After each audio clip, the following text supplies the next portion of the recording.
F hub వారి పియాన్ ద ఫ్లీ గచ్చిబౌలిలో డిసెంబర్ 15న రాహుల్ సిప్లిగంచే Oscar range live concert. For booking contact. ఋతురాగాలు అనగానే మీ క్యారెక్టర్ తర్వాత ఋతురాగాలు రాజా గారు చాలా గుర్తొస్తుంటారండి. నిజంగా ఆయన చనిపోవటం అనేది ఎవరు మర్చిపోలేరు. సీరియల్లో కూడా సీరియల్ కూడా ఉందండి, మాకు తెలియదు అప్పటికే. And maybe it was starting of his illness.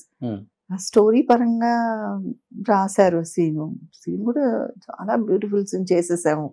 మాకెవరికీ తెలియదు. అని చాలా మంచి వ్యక్తి అండి. అసలు ఎంత ఒక అమాయకంగా ఉండేవారంటే, అలాంటి అమాయకత్వం ఈ కాలంలో ఉంటారా అనిపించేది. అంత నవ్వుతూ మేము అంటే కొంచెం అక్కడ ఎట్లా ఉండేదంటే, ఎప్పుడైతే మంజు మేము ఉండేసరికి కొంచెం ఆడవాళ్ళ లీడర్షిప్ ఎక్కువ ఉండేది. అలా ఉండేది. ఆయన అన్నిటికీ నవ్వుతూ అలాగే మాట్లాడుకుంటుండే. ఏం సార్ ఇంకా రాలేదు సెట్ కంటే, అయ్యో వచ్చేస్తున్నానమ్మా అనడాలు అట్లా చాలా బాగుండేవారు. తర్వాత అన్ఫార్చునేట్గా ఇన్సిడెంట్ జరిగిన తర్వాత అది ఆయన అలా సీరియస్గా ఉండేది. మరి నాకు పెద్దగా తెలీదు, బట్ అది టెలికాస్ట్ కూడా అయిపోయింది. ఆయన అయిపోయిన తర్వాత ఆయన పోయారు. పోతే చాలా బాధేసింది. అసలు ఆ సీను తీయకుండా ఉండాల్సిందా అన్నంత అన్ని ఆలోచనలు వస్తాయి కదా. అవును. ఎందుకు రూపగా తర్వాత సీరియల్స్ తగ్గించుకుంటూ వచ్చారంటే టైమింగ్ మీకు ఇబ్బందికరంగా ఉందా? ఎందుకంటే సినిమాలలో అలా ఒక వెలిగి ఇక్కడ ఈ టైమింగ్స్ కి అడ్జస్ట్ అవ్వలేము, అదొకటి ఉంటుంది. రెమ్యునరేషన్ కూడా అడ్జస్ట్ అవ్వలేము, ఇంకొకటి ఉంటుంది. ఇంకొకటి అంతకన్నా ముఖ్యం ఇలాంటి వాళ్ళకి మర్యాద, అది అసలు అడ్జస్ట్ అవ్వలేక ఏంటి అసలు రీజన్? అలా కాదు, ఫస్ట్ మీరు చెప్పిన రీజన్ టైమింగ్స్ నాకు ఇది అవ్వలేక. ఓకే. అంటే నేను చెప్పాను కదా, నేను కొంచెం ఫ్యామిలీకి టైం ఇవ్వాలి. ఎందుకంటే యాజ్ బాబు వాజ్ గ్రోయింగ్, వాడు మీకు తెలుసు కదా, 8th, 9th, 10th మన దగ్గర వాళ్ళకి చదువులు, వాళ్ళకి అక్కడ తీసుకెళ్ళాలి, ఇక్కడ తీసుకెళ్లారు. As a mother I wanted to be hands on complete గా. బాబుని చూసుకోవాలి, బాబు ఫ్యూచర్ చూసుకోవాలి అనేది ఉండింది. ఒక్కొక్క క్లాస్ అవుతున్నా కొద్దీ నేను వర్క్ తగ్గించేశాను. ఐ థింక్ ఒక 2nd, 3rd క్లాస్ వరకే నేను వర్క్ చేశాను. తర్వాత నేను వద్దని అనుకుని చేయడం స్టార్ట్. లాస్ట్ సీరియల్ ఏంటి? ఓకే జాను అని ఒక సీరియల్ చేశాను. ఓకే. అది ఫస్ట్ స్టోరీ బాగుంది అనిపించింది స్టార్ట్ చేసి మళ్ళీ వాళ్ళు ఎందుకో ఆపేశారు. అది కూడా ఒక lady producer, lady writer. So నాకు కొంచెం అఫినిటీ ఉంది లేడీస్ అనగానే, కొంచెం పార్షియాలిటీ. సో ఇలాగే వర్కౌట్ అవుతుందేమో అనుకుని అలా స్టార్ట్ చేశాను. తర్వాత కూడా వాళ్ళకి మరి ఛానల్స్ కి ఏ ఉంటాయో ఈ మధ్య ఆ 2 ఎక్కువ ఉంది కదా, ఛానల్ వాళ్ళ సే ఎక్కువ ఉంటుందని వింటున్నాను. సో దేనివల్ల వాళ్ళు స్టాప్ చేసేసారు సీరియల్. ఓకే. ఋతురాగాలకు మీరు తీసుకున్న ఫస్ట్ రెమ్యునరేషన్ ఎంత అండి? పర్ డే కా లేకపోతే ఎట్లా? అది ఏమి చెప్పను.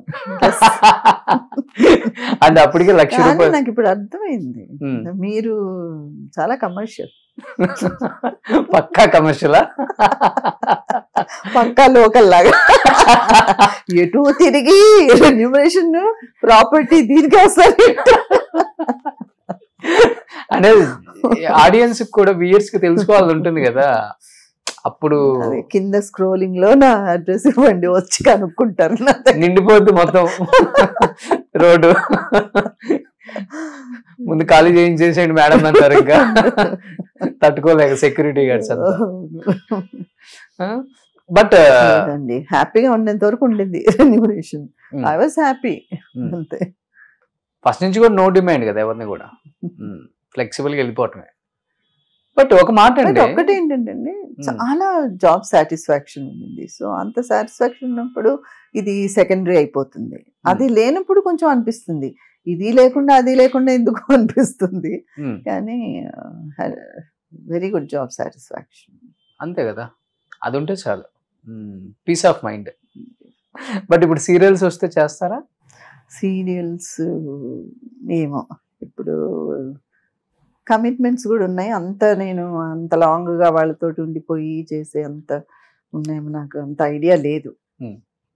మూవీస్ అయితే ఓకే. మూవీస్ ఓటీటీలో అంటే కొంచెం మంచి వస్తున్నాయి కదా, అవి చూస్తుంటే నాకు చేయాలని ఒక ఇది అనిపిస్తుంది. ఎలాంటి మూవీస్ అంటే ఎలాంటి రోల్స్?